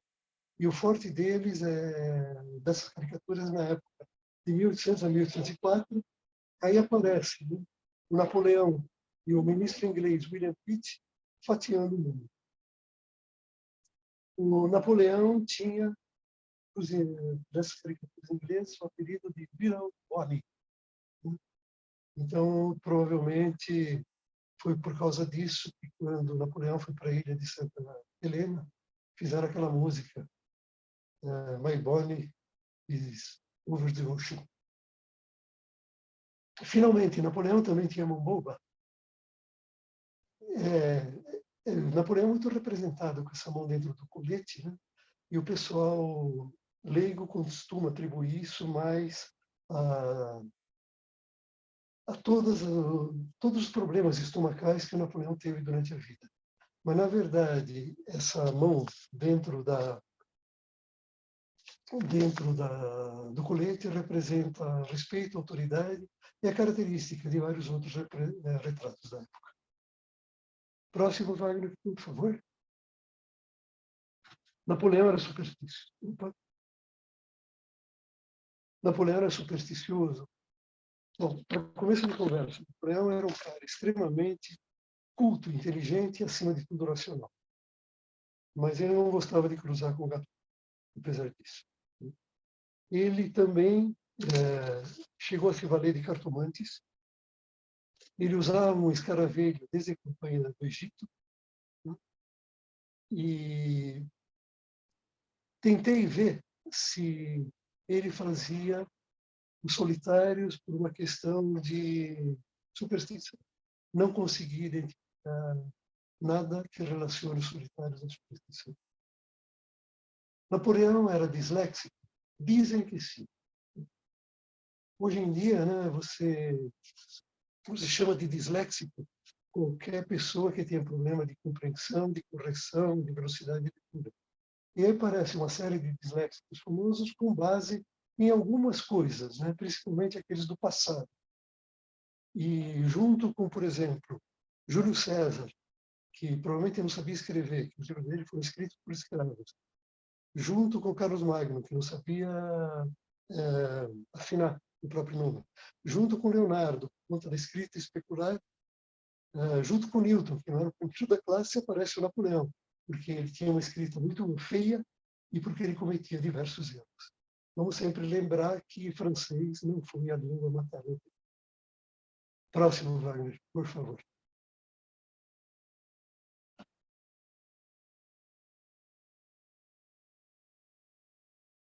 Bom, algumas opiniões sobre o Napoleão. O Hegel viu o Napoleão entrando a cavalo garbosamente em Iena, 1806, um pouquinho antes da batalha. E aí ele ficou extremamente impressionado e ele disse que viu o destino do mundo a cavalo. Mais tarde ele se arrependeu de toda essa honra que ele deu para o Napoleão. Já Nietzsche, a pedido do Ari, ele foi colocado como europeu do futuro. Napoleão é o europeu do futuro, é o homem futuro, é o político perfeito, é o ator. Uma frase famosa do Napoleão é: precisamos de um tribunal de cassação europeu, de um sistema imunitário, pesos e medidas únicos, das mesmas leis para toda a Europa. Os povos europeus eu quero fazer, tornar um povo único. Essa é a única solução. Ou seja, né, ele antecipou o mercado comum europeu e o euro. Só isso. Antes de outros cosmopolitas, como Goethe, Beethoven, Stendhal, Heine, Schopenhauer. De acordo com Nietzsche, né, o Napoleão manipula o processo democrático. Ele realmente se diz ungido das ideias da revolução, mas exatamente não é bem assim. E consegue, taticamente, controlar tudo. Ele é um excepcional ator político. Ele utiliza a arena pública para exercitar sua arte e se apresenta como um modelo de humanidade e de inspiração. Por outro lado, o próprio Nietzsche assinala o Napoleão corrompido pelo poder. Ele diz: saúde e doença se entrelaçam, e até os indivíduos poderosos são frágeis. Os russos já apresentam o lado negativo do Napoleão. Tolstói, né, diz que Napoleão não é grande, simplesmente desumano, o inumano. O Dostoiévski, ele associa o Napoleão a Raskolnikov, em Castigo. Napoleão é um cara acima do bem e do mal, insensível como Raskolnikov. Napoleão é águia para os fãs, é húngaro para os que não gostam. Tem uma fama de genocida que é bastante razoável, né, do ponto de vista de mortes geradas pelas guerras napoleônicas. Tem uma fama de misógino que é bastante merecida também, por conta do Código Civil, onde a mulher, a esposa, é propriedade do marido, ela não pode ter ações próprias do tipo se não contrata, simplesmente.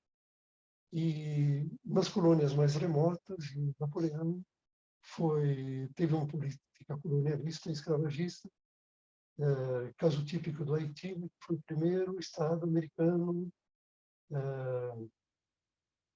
fora dos Estados Unidos a se tornar independente em 1804. Ele poderia ser colocado como ancestral dos grandes ditaduras. E aí existem várias características que dizem que sim, né? Do tipo, ele é autoritário, ele tem um sentido de Estado forte, ele despreza o regime parlamentar, ele é imperialista, ele é um grande gênio para a propaganda, e isso poderia fazer pensar que sim. Mas o Napoleão não tem a ideologia assassina, nem o delírio racista, dos seus pretensos sucessores. Vamos dizer o seguinte, que Napoleão, que era a favor da escravatura, por sinal a Revolução tinha abolido a escravatura, Napoleão votou de novo na Constituição, na emenda de 1815, era mais brando com relação à escravatura, e mesma coisa com relação às mulheres. Próximo. Bom, o que Napoleão nos deixou? Além de duas frases famosas que estão aí no rodapé, há duas formas de movimentar os homens, o interesse e o medo.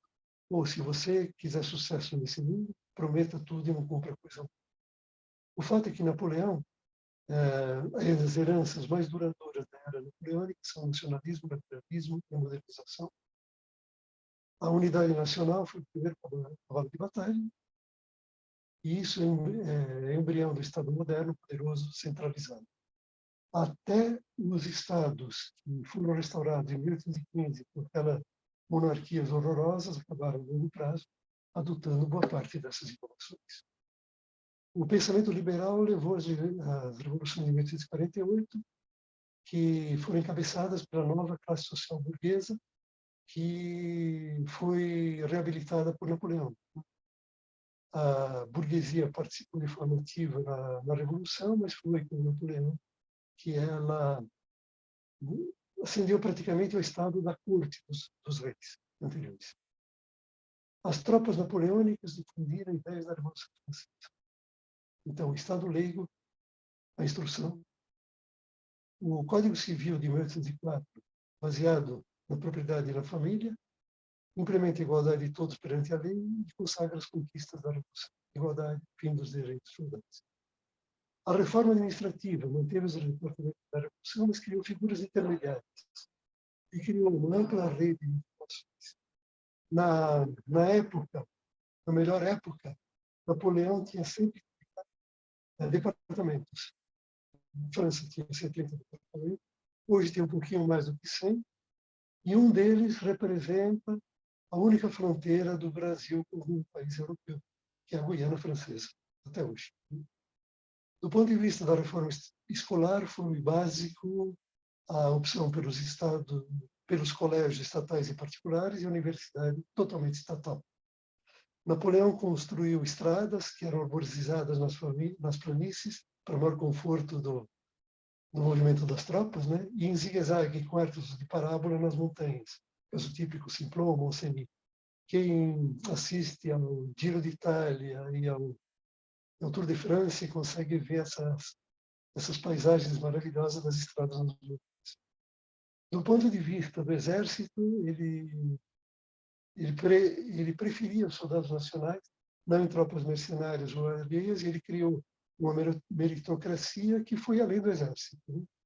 Quer dizer, do exército, a Legião de Honra, a subida, por exemplo, em 1813, 75% dos oficiais tinham vindo do zero. Né? Mas essa meritocracia foi estendida aos professores, aos artistas. Ou seja, Napoleão sabia o que fazia. Né? Ele tem grandes conquistas do ponto de vista do urbanismo, ele quer cemitérios externos muralhas, túmulos apenas importantes, epitáfios para defuntos ilustres, e uma das grandes coisas do Napoleão foi a expedição científica para o Egito, né? E nessa expedição científica, a Pedra de Roseta foi mais tarde decifrada por Champollion, e com isso a gente conhece, sabe interpretar os hieróglifos. E para finalizar, próximo, Wagner. Então, se a gente fizer um tour em Paris, em cidades vizinhas, né? O que a gente pode ver do Napoleão? Então, a primeira coisa que a gente pode ver é o Hotel do Invalides, a gente já viu, né? O sarcófago está logo debaixo da cúpula dourada, né? Parece bastante com a Capela Sistina, diga-se de passagem. O segundo, a igreja de Saint-Roch, que foi metralhada por Napoleão, onde a população, né, estava lá se revoltando contra o diretório. Em seguida, o Arco de Triunfo. O Arco de Triunfo demorou 30 anos para ser construído. Ele celebra as vitórias das batalhas napoleônicas e mais algumas batalhas francesas.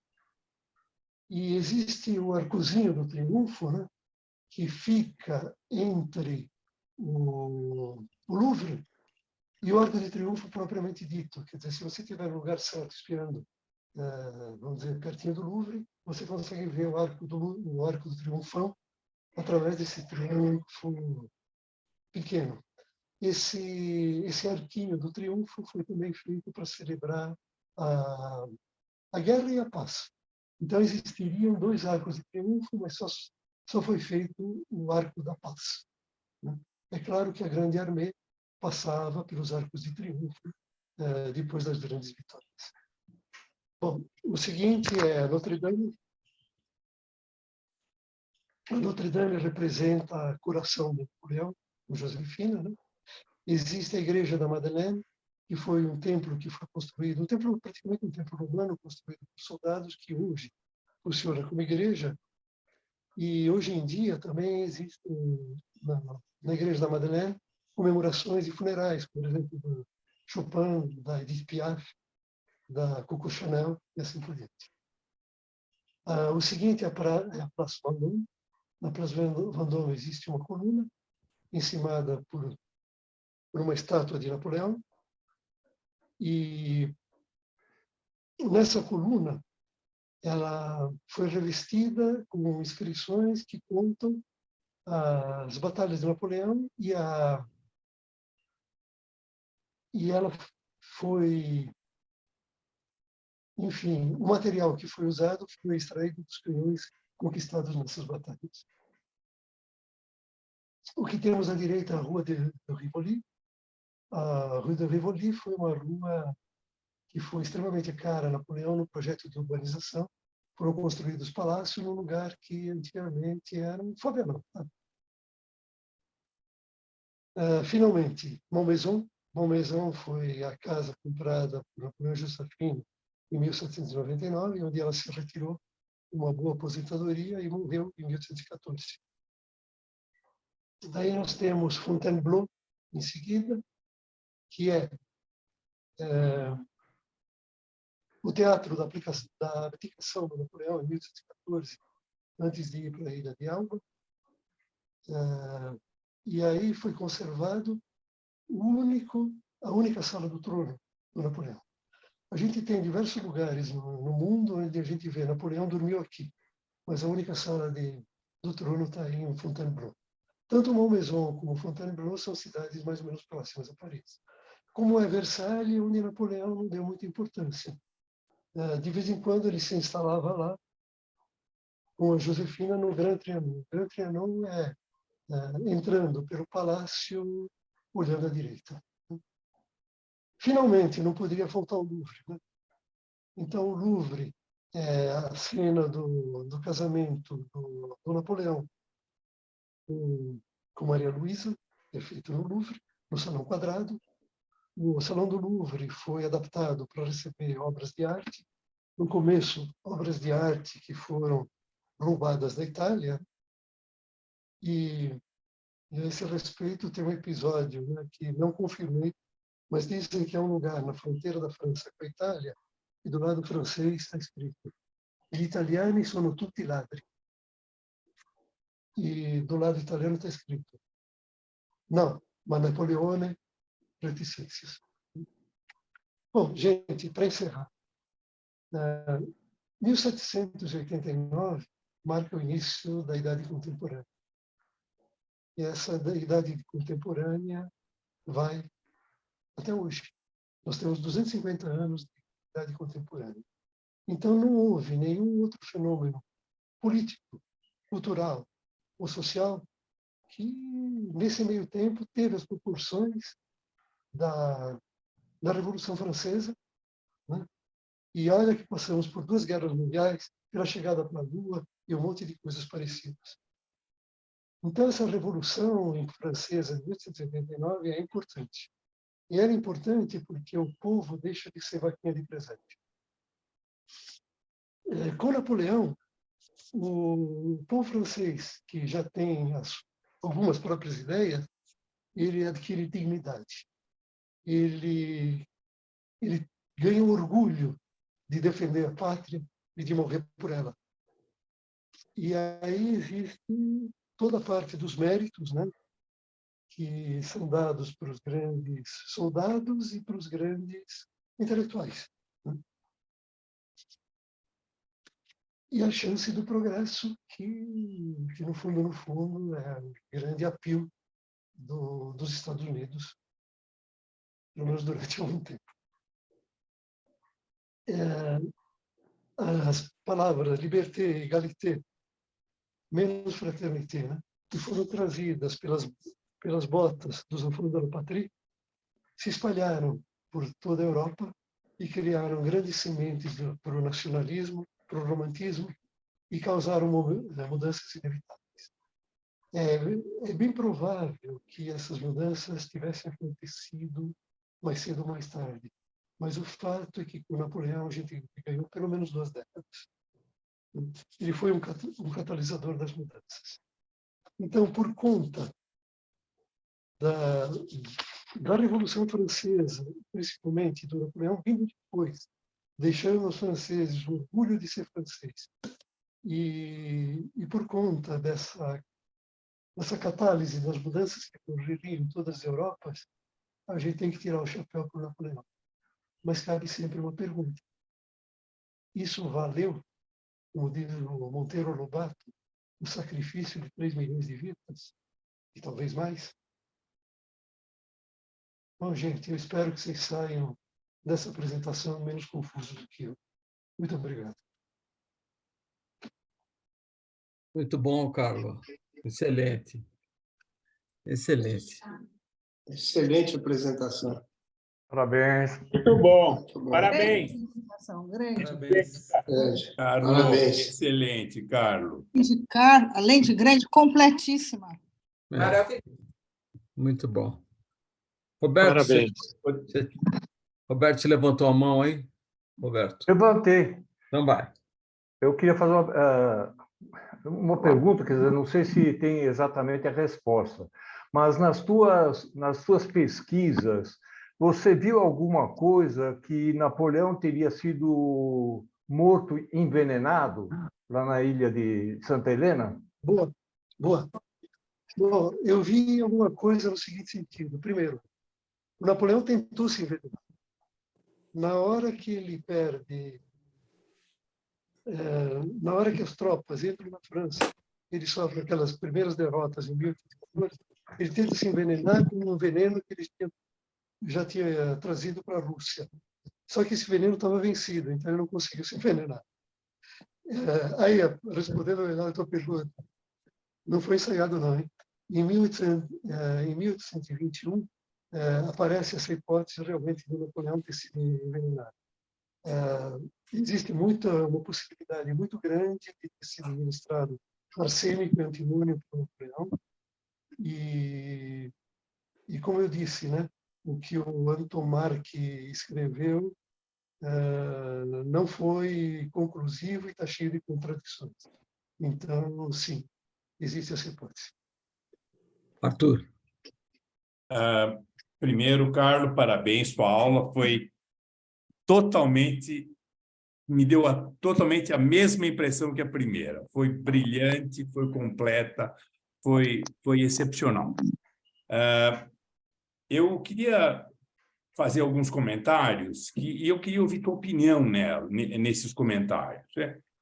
Basicamente, assim, o Napoleão transita entre um herói e um vilão, né? Quer dizer, esta é a minha percepção de tantas ideias diversas que surgiram durante o curto espaço de tempo que ele ocupou na história, né? Quer dizer, ele ocupou um certo espaço restrito na história da humanidade, mas a influência desses anos foram absurdas, né? Quer dizer, acho que você mostrou uma figurinha das interações de influências nas várias áreas de atividade humana, e eu estava tentando ler a todas, e realmente é absurdo, né? Eu que gosto de música, me deleito com tudo aquilo que foi escrito de musicalidade a respeito de Napoleão, quer dizer, coisas que a gente fica pensando qual é a relação entre a heróica de Beethoven e a ação do Napoleão. Quer dizer, é uma coisa realmente de uma influência incrível, numa época em que a comunicação era bastante precária, né? Mas realmente ele teve esse condão de ser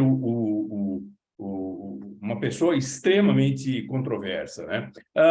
Eu queria que você me desse a sua impressão sobre para onde pende o pêndulo do Napoleão.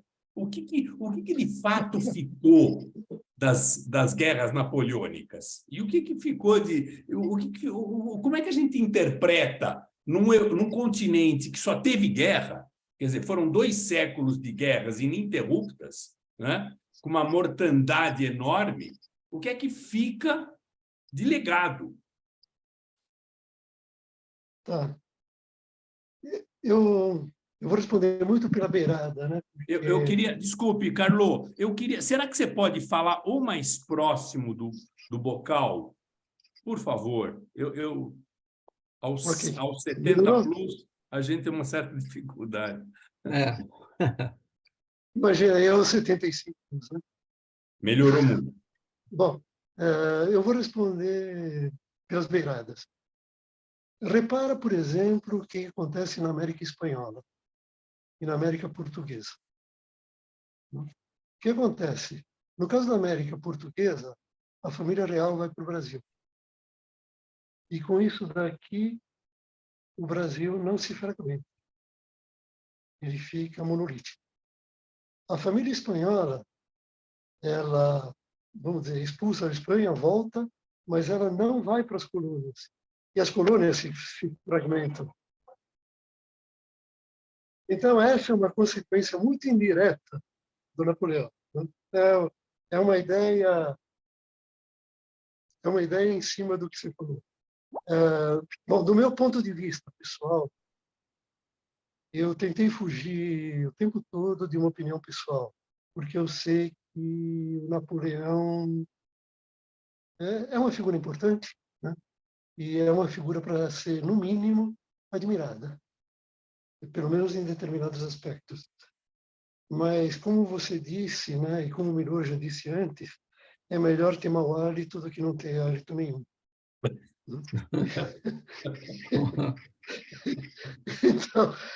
Então, vou falar o seguinte do Napoleão. O legado é enorme. Eu acho que o legado positivo ultrapassa o negativo, né? E o fato é que é muito difícil hoje em dia você conceber uma grande mudança social que não esteja associada a algum tipo de guerra. É muito difícil. Quer dizer, nós estamos rezando para não ter uma terceira guerra, mas a gente sabe que se houver essa terceira guerra, vai ter uma mudança violenta que a gente já imagina do ponto de vista comportamental. Veja, por exemplo, a informática tomando conta da gente, para dar uma ideia. Então, na hora que juntar todas essas coisas, aí provavelmente a idade contemporânea vai acabar e vai aparecer uma novidade. Agora, o Napoleão é um cara que influi na idade contemporânea mais que qualquer outro. Isso é fora de dúvida. Eu sei que eu não respondi, mas para mim o legado é exatamente esse. Ele deixou uma série de portas abertas para coisas que viriam depois e que vieram muito mais rápido, né? Então, por exemplo, quando você vê um Lord Byron, inglês, saindo da Inglaterra, indo lutar pela independência da Grécia e ser morto em combate, né? Você vê que o romantismo tinha razão de ser. E você tinha orgulho da tua própria vida e você poderia sacrificá-la por uma causa nobre, que foi o que as legiões de Napoleão fizeram. O pessoal gostava desse soldado. Então, você vê tudo isso acontecendo e mais do que em qualquer outro caso. Eu vejo, por exemplo, uma Itália totalmente esfacelada pelo Congresso de Viena, voltando à dimensão digital, e recomeçando o seu caminho na clandestinidade até 1848, quando ela tenta a primeira guerra de unificação e perde. Mas veja, o espírito italiano já estava pronto. Você vê uma Alemanha totalmente esfacelada também e pronta para uma modificação, para uma unificação, que só vai aparecer com Bismarck, estou chutando, por volta de 1870. Não estou errando muito, tá, com a data. Então, você vê todos esses princípios sendo elaborados, né, e o pessoal tendo consciência deles e trabalhando cada vez mais a favor. Então, o legado é enorme. Ah, legal. Não sei se eu respondi. Não, está ótimo. Roberto, Não, o Arthur caiu, é. Fala, Não, Arthur. caiu a minha ligação. Não, foi. Eu acho que você deu uma resumida excelente no que eu te pedi. É exatamente isso. Uhum. Eu continuo um pouco confuso com Napoleão, mas Também. acho que todos somos, né? Um pouco. É, Obrigado, Carlo. legal. Excepcional. Valeu, De novo. É, ótimo. Roberto. Não, eu queria fazer. Teve uma hora que você falou que o Napoleão dormiu em algum lugar, eu não ouvi direito, meu som aqui não estava muito bom.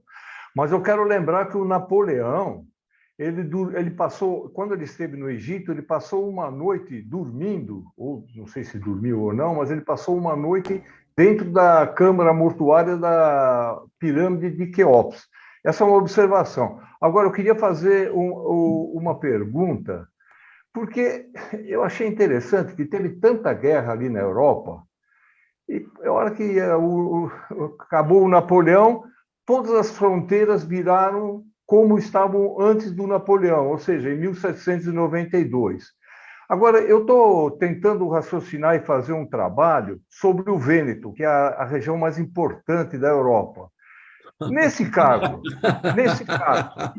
o Vêneto ficou com a Áustria depois que as fronteiras voltaram em 1792?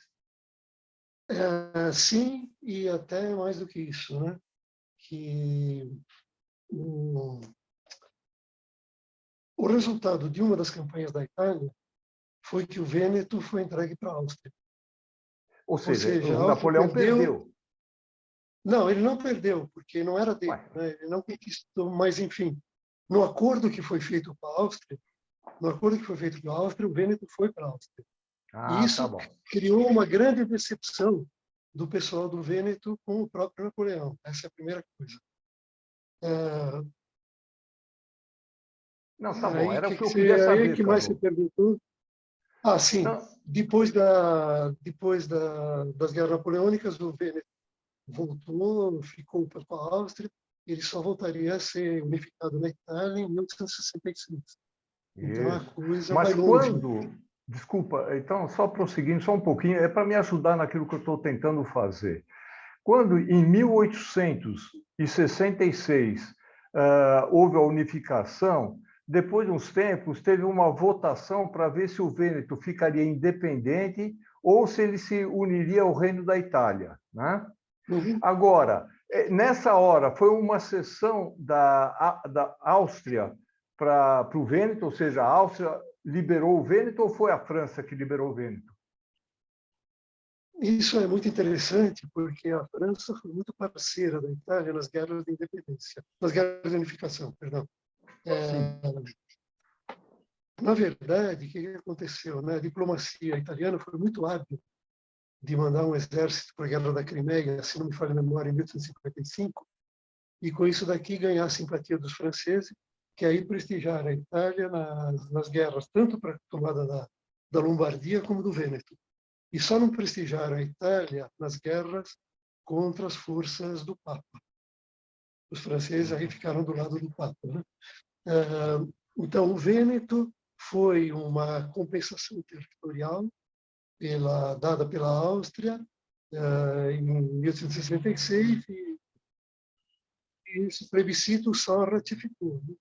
E o Vêneto é um lugar mais fácil da Itália para ser italiano, porque ele está mais próximo, até culturalmente, da Áustria, ao contrário do Trentino e Alto Adige, que até hoje conserva raízes austríacas. E que quando você visita o Trentino e Alto Adige, que fica ao norte do Vêneto, na direção da Áustria, você vê claramente que existem bancos e, enfim, lojas, né, que trabalham com as 3 línguas, com o italiano, com o alemão e com uma língua própria deles.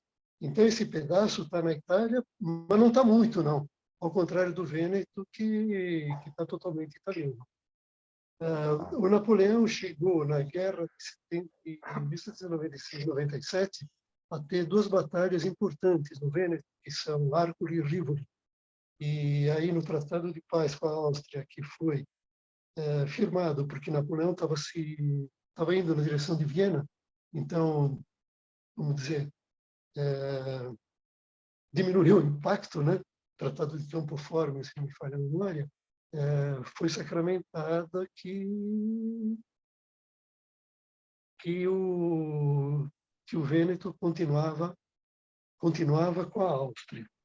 E depois, sim, é que ele foi unificado ao resto da Itália, mas em campanhas posteriores. Eu só queria, desculpa eu me prolongar, o Wagner não fala, mas eu vou falar uma fofoca da família do Wagner. A avó do Wagner nasceu bem no norte da Itália. Isso. E quando ela brigava com o avô chegava para a avó do Wagner e falava: você é austríaca. Exatamente. Por causa... É ou isso não é, aí. Wagner? É isso aí. Desculpa, hein, me intrometer na tua família. Tá bom. Muito bom. Ótimo. Carlos, qual é que era a relação, enfim, a importância do Napoleão para a classe média, de uma maneira geral? Boa pergunta. Para a burguesia, vital, né? Que finalmente a burguesia ascendeu, mas isso já era uma herança da Revolução Francesa. Uhum. Para a classe média, ele foi importante no sentido de que ele não podia dar legião de honra para todos, mas ele podia beneficiar os caras que torciam para ele e que lhe prestavam favor de uma forma ou de outra com pequenas lojas. Então, por exemplo, uma coisa que ficou bastante famosa no tempo dele foi a distribuição de tabacarias. Uhum. Existia, por exemplo, a tabacaria na cidade de tal, era de um cara que era um fiel a Napoleão, e assim por diante. E com isso daqui, a classe média subiu mais do que estava antes. Uhum. Né? O que você vai me perguntar depois é o seguinte: o que essa classe média vai fazer depois? E você vai ver claramente que nas revoluções posteriores, a 30 e 48, que são basicamente contra a monarquia, você vai ver a classe média tomando uma parte ativa, você vai ver a classe média fazendo barricadas, você vai ver tudo isso. E esqueci um negócio que eu queria falar sobre a classe média. Uhum. Ah, meu Deus do céu, esqueci, é a idade. Tudo bem. Mas, enfim, ela ensaiou um progresso. É. Isso. Ela ensaiou um Uma progresso. outra coisa com relação à igualdade, que era uma das bandeiras, né, da Revolução Francesa, ele também atuou no sentido de tentar garantir essa igualdade, pelo menos de tratamento, né, de todos serem iguais perante a lei, né? Isso, perfeito. Todos eram iguais perante a lei, exceto os que o Napoleão detestava e os que o Fouché detestava. Então, por exemplo, teve conspirações contra o Napoleão e houve a morte de um inocente, que é o Conde de Enghien. O Conde de Enghien, ele foi o bode expiatório de uma conspiração que ele não participou. E outros que participaram também tiveram o mesmo tratamento. Então, inclusive, o Conde de Enghien, a localização dele, que ele estava meio foragido, foi uma obra do Napoleão dos Espiões. Foi ele que localizou. Sim. Uhum. Então, quer dizer, a coisa é bem intrincada, né? Muito legal. Assim como é intrincada aquela chance do Napoleão distribuir cargos pela família, de tentar construir alianças por diversos tipos de matrimônio, né? Uhum. E assim por diante. Mas ele Dizem até estabeleceu o Código Civil, né? Que é uma coisa isso, importante, né? que é uma coisa importantíssima e que Ah, está sendo seguido até hoje, né? sim. E foi exportado também, essa é outra coisa boa. Então, o Código Civil italiano, né? Posso falar um pouco? Ele é uma cópia do Código Civil napoleônico. Aham. Interessante. Arthur, está sem som, sem som.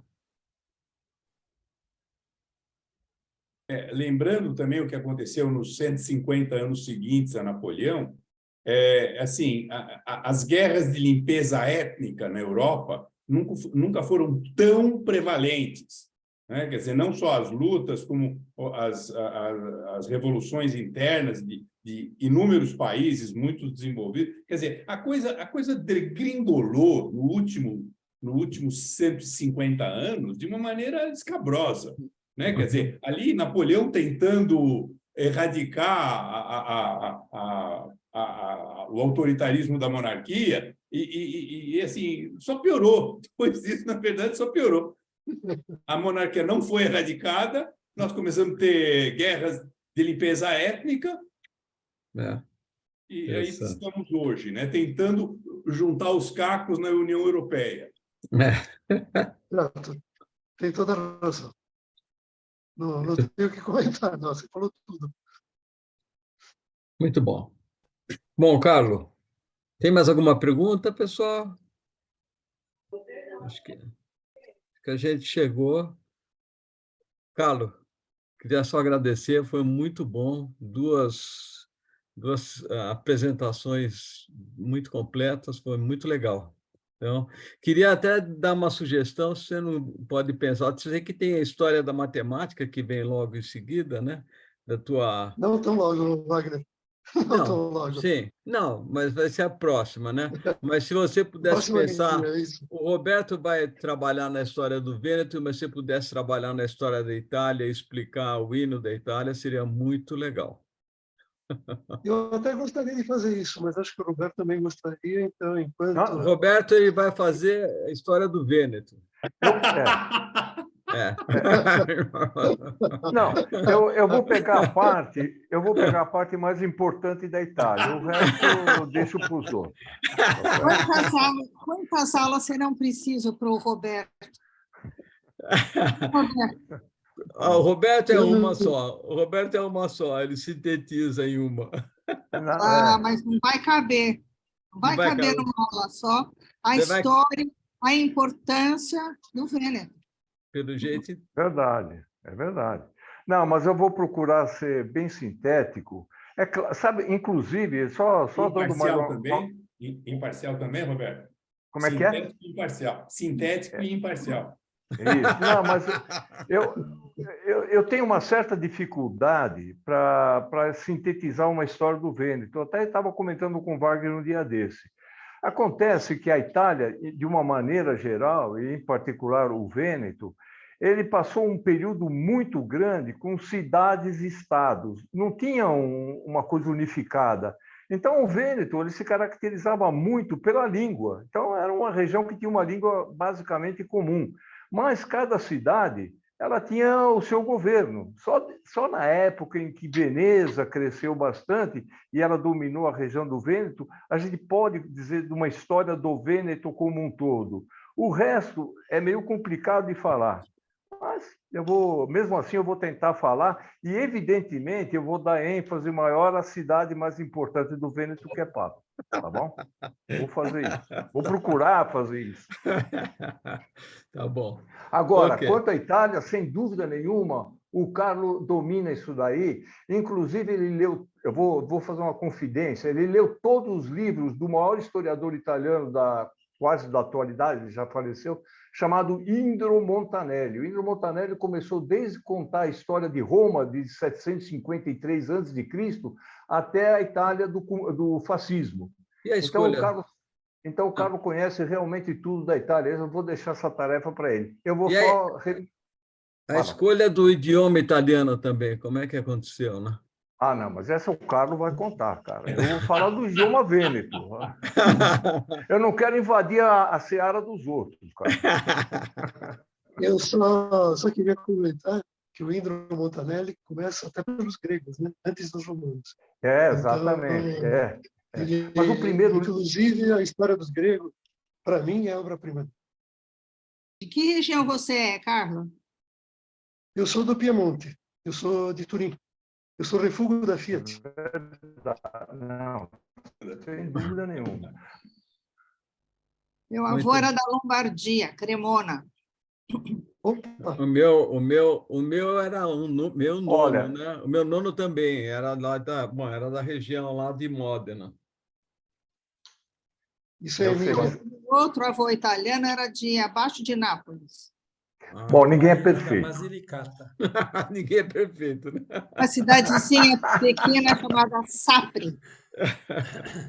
Todos os Muito bom. Você Magaldi. sabe que Sapri tem uma importância histórica violenta para a Itália, né? Que ela era... É um porto, né? É um porto que teve um desembarque famoso de tropas aliadas, inclusive, na Segunda Guerra. Ah, isso eu não sabia. Né?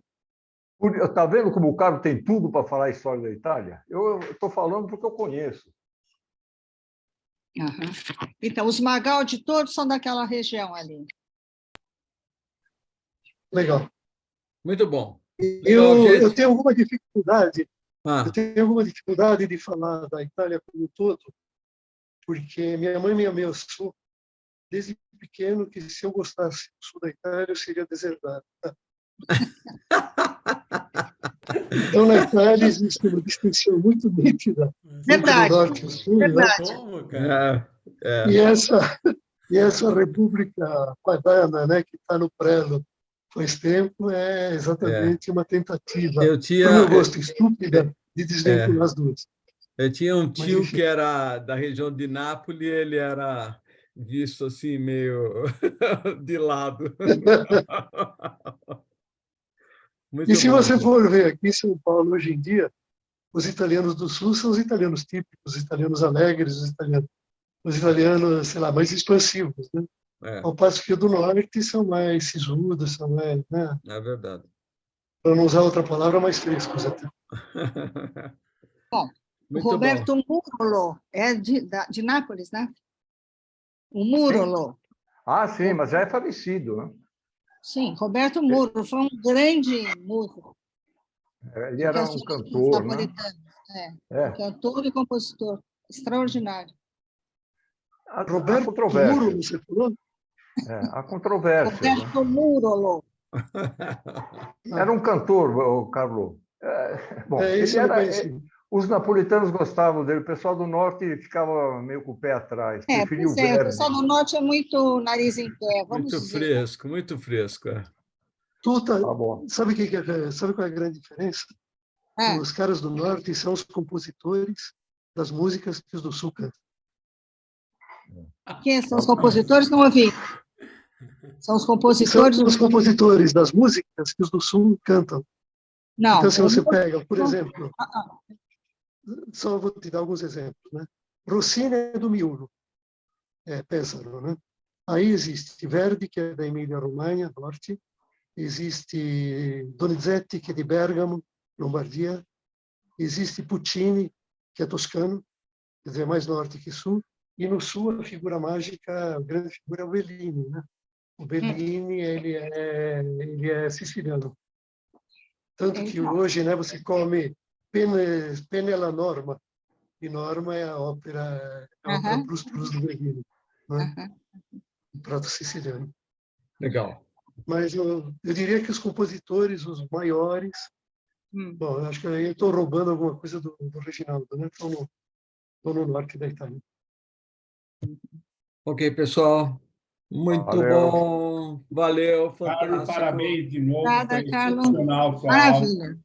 E até a semana. Até a semana que vem. Semana que vem o Roberto vai fazer uma apresentação. Muito Um bom. abraço. Que maravilha. Boa noite. Que Tchau, boa maravilha. noite. Tchau. Até a próxima. Tchau. É. Tchau. Tchau. Tchau, tchau.